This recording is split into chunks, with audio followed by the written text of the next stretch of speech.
अस्सलाम वालेकुम। आज हम आए हैं रवात किला में, यहाँ पे विज़िट करने। 15वीं सदी में ये किला बनाया गया था और मेरे साथ इस वक्त रुखसार मौजूद है जो थोड़ी सी रोशनी डालेंगे कि हम यहाँ पे किस सिलसिले में क्यों आए हैं। कैमरा मैन यहाँ पर नुमान सती साहब हम इसलिए आए हैं कि ये किला काफ़ी ज़्यादा मशहूर है रवात में और 15वीं सदी में बना है, लेकिन इसकी अभी भी मेंटेनेंस आप देखें तो काफ़ी बेहतर है। उधर के जो बादशाह थे इस वक्त इस्लामी दौर था तो उन्होंने जो मस्जिद है वो भी तमीर करी है जो 15वीं सदी में बनी है और अभी तक अपने उसी तरह हालत में मौजूद है। और बादशाह सलामत के जो आगे आल औलाद थी, जो उनके बेटे थे, आगे उनके जो पोते थे, सारे तकरीबन यहाँ पर मकान आपको देखें। अभी हमारे कैमरा मैन आपको ये कब्रें दिखाएं जी, बादशाह सलामत के जो आल औलाद की कब्रें इधर भी दिखाएं जो मैन तू बना सकते मैं बनवासा। चल बोलो। अब देख लें जो बादशाह सलामत में जिस लॉजिक के साथ ये बनाया था किला, सराउंडिंग में इसके आप देखें 4 दीवारी भी है और तकरीबन इसके 3 गेट हैं, जिनमें से 2 गेट इन्होंने एक्टिव किए हुए हैं और एक गेट जो है वो बंद है।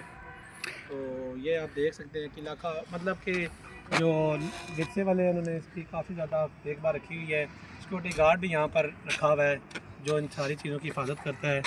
तो किला काफ़ी बेहतर। असारे कदीमा से आप इस बारे में क्या कहना चाहेंगे? जो किला की खस्ताहाली से आप असारे कदीमा के बारे में क्या कहना चाहते हैं? जो हुकूमत वक्त है वो अभी जो लोक विरसा वाली चीज़ें हैं, जैसे हमारी ये जो है चीज़ बनी हुई है किले वगैरह हैं, जो और चीज़ें हैं उनमें इंटरेस्ट कम नज़र आ रहा है। देखें हम जब हम इंटर हुए हैं तो कोई हमें मतलब कि उस तरह का जो देखने को व्यू मिलना चाहिए था वो नहीं मिल रहा।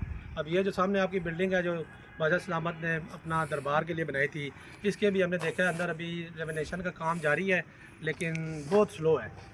तो हमारी अपील है कि जो इस तरह की हमारी जो लोक विरसे वाली चीज़ें हुकूमत से हमारी अपील है कि इसकी खास ख्याल रखा करें, ताकि जो दूसरे शहरों से लोग आते हैं या दूसरे कंट्रीज से लोग आते हैं उनके लिए ये जो चीज़ है वो अच्छी साबित हो।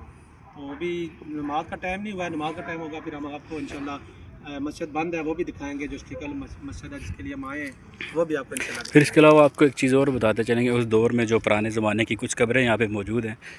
अब आपको एक कब्रें दिखाते हैं। ये काफ़ी पुरानी मस्जिद और काफ़ी खूबसूरत मस्जिद है उस ज़माने की और काफ़ी केयर की गई है। मैं लोकल लोगों का इसके लिए सलूट करूँगा जिन्होंने इसकी काफ़ी ज़्यादा केयर की है। बहुत ही खूबसूरत है। ये एक पुरानी हमें तख्ती देखने को मिली थी, सुल्तान सारंग खान गखड़ वल मलक तातार खान गखड़, तारीख़ शहादत 1524, हाकम अटकता जेलम हज़ारा बशमूल कश्मीर। तो चीफ़ ऑफ गखड़, ये गखड़ ख़ानदान की बेसिकली विरासत है। और असारे कदीमा से सिर्फ इतनी रिक्वेस्ट है कि ऐसी जगहों का स्पेशल प्रोटोकॉल देना चाहिए, ख्याल रखना चाहिए। जैसे कि हम देखते हैं कि मुख्तलिफ़ जो कंट्रीज़ हैं बड़ी, वहाँ पे इन चीज़ों का काफ़ी ज़्यादा ख्याल रखा जाता है और इसी वजह से वो लोग टूरिज़म से बहुत ज़्यादा अर्न करते हैं। फिर भी मैं लोकल गवर्नमेंट का और लोकल लोगों का शुक्रिया अदा करूँगा जिसने इसकी इतनी सफाई और केयर की है। मस्जिद अभी बंद है क्योंकि नमाज़ का टाइम नहीं हुआ। जैसे ही मस्जिद ओपन होगी हम आपको दिखाएंगे। ये मेरे साथ जो 2 मेरे दोस्त आए हैं, हसनैन तुराब और रुखसार सत्ती, और इसके साथ ही हमें इजाज़त दें। इंशाल्लाह फिर आपसे मुलाकात होगी। दुआओं में याद रखिएगा। फ़ी अमान अल्लाह।